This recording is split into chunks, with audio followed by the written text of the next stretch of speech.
Some of you guys have been asking for a little while now if I would go ahead and try my hand at painting some miniatures other than Warhammer, so we're going to be starting up doing some more stuff for tabletop RPGs, and I thought today we'd start with something from Reaper Miniatures.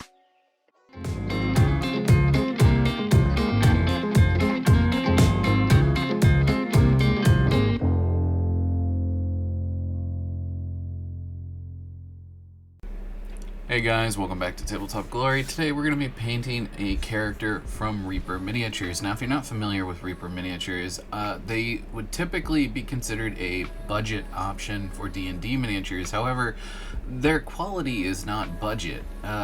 It's actually quite nice. If you go check out their website, reaperminiatures.com. This is not a sponsored video, by the way, but I really do like their website. There's a lot of really great miniatures there that you will find. Some of them are cast in pewter, some of them are cast in PVC plastic, some of them are cast in other materials, and it's a really nicely set up website where you know exactly what you're going to get every time you order. And their quality has been pretty awesome throughout the years, but I will say one thing, and you're going to notice it in today's video. The miniature that we're painting was one of the first miniatures that was available after it was available through a Kickstarter. And when you get a miniature that's that late in the run, sometimes the details can be a little less defined. And although that doesn't necessarily mean that the miniature is of a lower quality, it does mean that you do have to do a little bit extra work on your end sometimes when painting those details.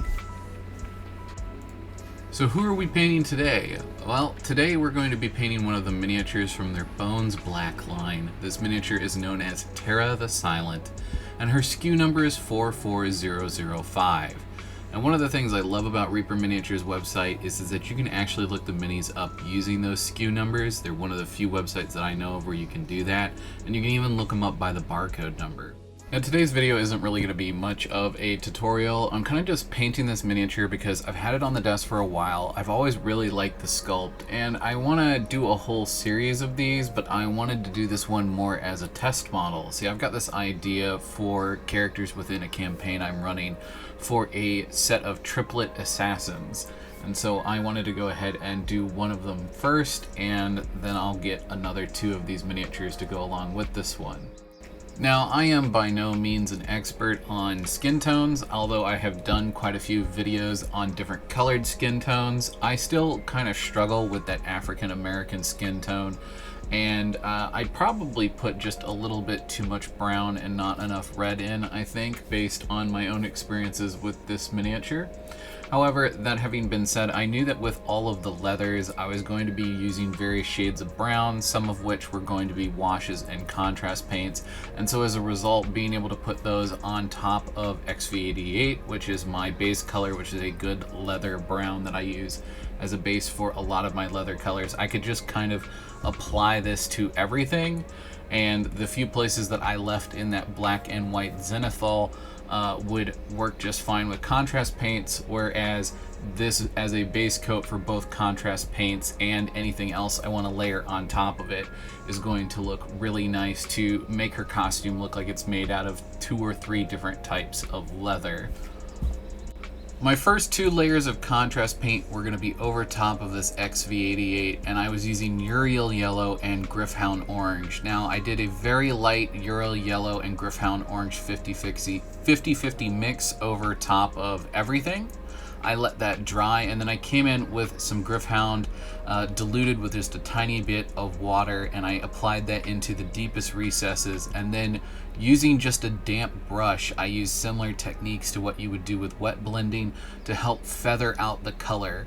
And this allowed the shadows to be really deep and rich while still allowing the highlights to be more of a yellowy color.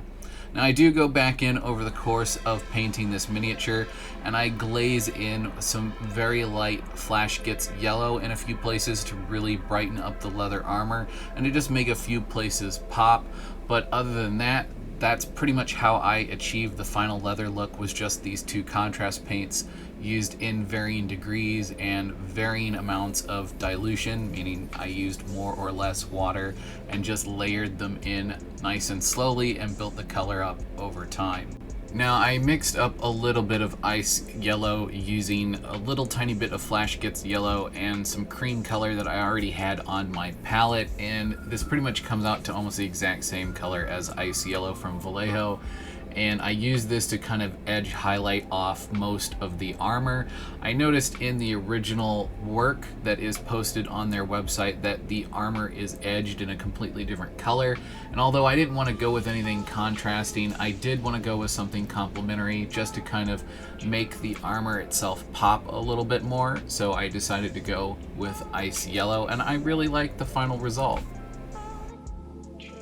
There are two different kinds of darker leather colors that I was using on this miniature. Go Gunther Fur is the contrast paints that I was using to lay up most of those colors, but there's a really dark one that I used, and it's wood grain from Vallejo mixed with Vallejo black.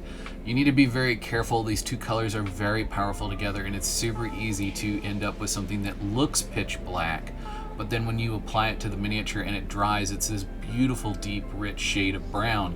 So I say you need to be careful, because if you follow along at home and you mix these two colors, you'll find yourself trying to put more brown in it because it looks black on your palette, and then you apply it and it dries a way brighter shade than you thought it was going to. So just keep in mind that if you mix these two colors together on your palette, it's going to look black, and there's not really a good way of knowing if it's going to dry brown until you put it on the miniature and try it. So just keep that in mind. I really happen to like the way that it looks. I think it gives this beautiful, deep, rich shade of brown, this wonderful shade that you can then highlight up using stipples and any kind of scratching techniques or anything like that. And it just weathers absolutely beautifully. I'm going to be doing this going forward on some busts that I have, because I think that it's going to add just a beautiful deepness and a richness to the leather that I wouldn't be able to get otherwise. And I'm so happy that I stumbled across this little combination of these two colors, because they just work phenomenally. Now I used a mixture of Go Gunther Fur and Flayer Flesh. Gosh, that's a real tongue twister. Flayer Flesh as the hair color. I think that these two colors really built up really well, and it allows you to go some really nice dark, deep dark colors in those shadows and really highlight up to the top of her head. I think that they play really well off each other. Now I did have to do a few layers before I got to a point where I was happy, but those are the two colors that I used for that. Some good old gunmetal from Vallejo for all of my metals and silver colors. Now for a really nice bright pop, I did use shining silver. You could use something like plate mail or any of those other metal colors from Vallejo. They all work really well with this gunmetal color.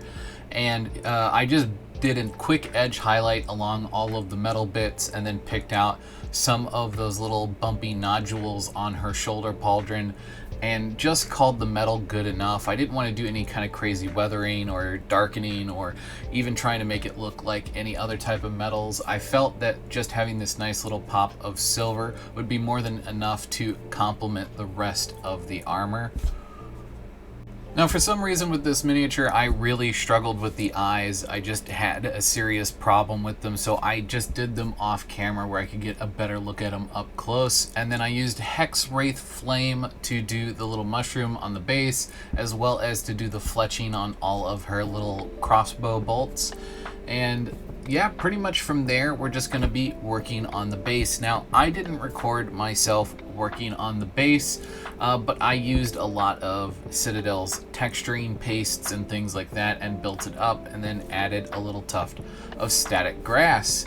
And with that, we have our finished model.